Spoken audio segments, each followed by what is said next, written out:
जी नाज़रीन, हिन वक़्तु असां ठही मिरवा शहर में मौजूद आहियूं। रमज़ान शरीफ़ शुरू थींदे ई महांगाई उर्ज ते पुॼी वई आहे। शहरी सख़्तु परेशान आहिनि। अचो त शहरनि खां हाल अहिवाल वठूं, छा चवणो आहे शहरनि जो।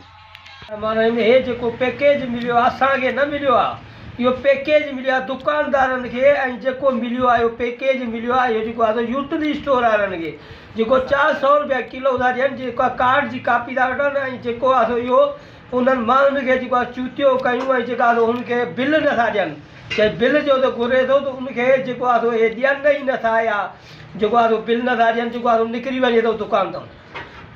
ॿुधी साईं, इहो त जेको कुझु आहे सो ॿकरे खे पिया था कुसूं। अटो साईं चवां थो 80 रुपया किलो, 100 रुपया किलो। को बि अमलदार पुछण वारो को बि न आहे, न को पुछे थो, न को का ॻाल्हि थो करे। जंहिंखे चओ त मां निकिरी वञे थो। ऑफिसूं जेके आहिनि मुख़्तियारकारनि जूं SDM जूं उहे निंड पिया आहिनि। अलाए को उन्हनि खे मंथली था ॾियनि, अलाए छा था कनि, असांखे ख़बर न आहे। अॼु इमरान ख़ान खे असांजी रिक्वेस्ट आहे त जेके बि इहे माण्हू आहिनि, इदारा आहिनि, इन्हनि खे ठीकु कयो वञे ऐं दुकानदारनि खां पुछियो वञे ऐं इन्हनि खे रेट लिस्ट ॾियूं वञे। इहा जी ॾिठो वञे त जॾहिं बि रमज़ान शरीफ़ ईंदो आहे त हर शइ जो जेको अघु हूंदो आहे उहो आसमान सां गली हूंदो आहे। ॾिठो वञे त ॿिनि मुल्कनि में आवाम खे जेके आहिनि मज़हबी ॾिण ते तक़रीबन उनखे रिलीफ मिलंदो आहे। लेकिन अफ़सोस सां चवणो थो पए त असां वटि अहिड़ो सिस्टम न आहे। असां वटि जेको आहे सो रमज़ान ईंदे ई हर शइ महांगी थी वेंदी आहे जीअं असां हुन मुनाफ़ो हासिलु करे सघूं। पर इहो अहसासु न हूंदो आहे त उहो किथे ग़रीब आहे, उहो ॾियारी जो 500 कमाए 600 कमाए त उहो छा वठे। तव्हां ॾिसो पर गिह जो किलो 450 रुपया थी वियो आहे। अगरि को 500 वारो ॾियारी कमाए त उहो छा वठे। बचियल लाइ गिह वठे, अटो वठे, सब्ज़ी वठे, ॿी का शइ वठे। असां हुकूमत खां मुतालबो था कयूं त बराए महिरबानी करे अवाम खे रिलीफ फ़राहम कयो वञे। भाई हर चीज़ जेको आहे सो हिन महिल जेको आहे सो ॾींहों ॾींहुं वधंदी थी वञे पई। जीअं पोइ तीअं माना अॼु हिकिड़ो रेट आहे, सुबुह ॿियो रेट आहे।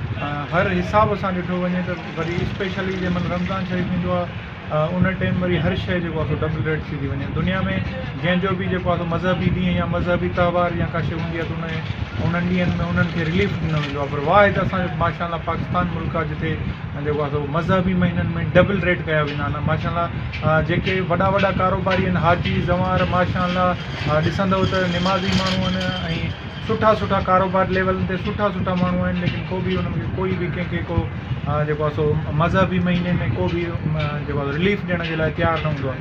हालांकि हर मुल्क में ईअं थींदो आहे, लेकिन असां वटि वाहिद मुल्क पाकिस्तान आहे जिते जेको आहे सो माना डबल रेट ॾिनो वेंदो आहे। मर्ज़ी इहो आहे त महांगाई उड़ी चढ़ी आहे। ख़ासि करे असां मुस्लमाननि जो कमु इहो आहे, जीअं रमज़ान शरीफ़ ईंदो आहे ईअं ई महांगाई ॿीं ते कई वेंदी आहे। जेकी शइ 100 में मिलंदी आहे उहा 200 रुपया, 50 में उहा 250 रुपया।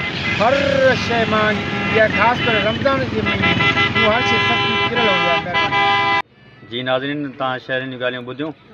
शहर DC खैरपुर खां AC मीरवा खां मुतालबो कयो आहे त हिननि शयुनि ते कंट्रोल कयो वञे।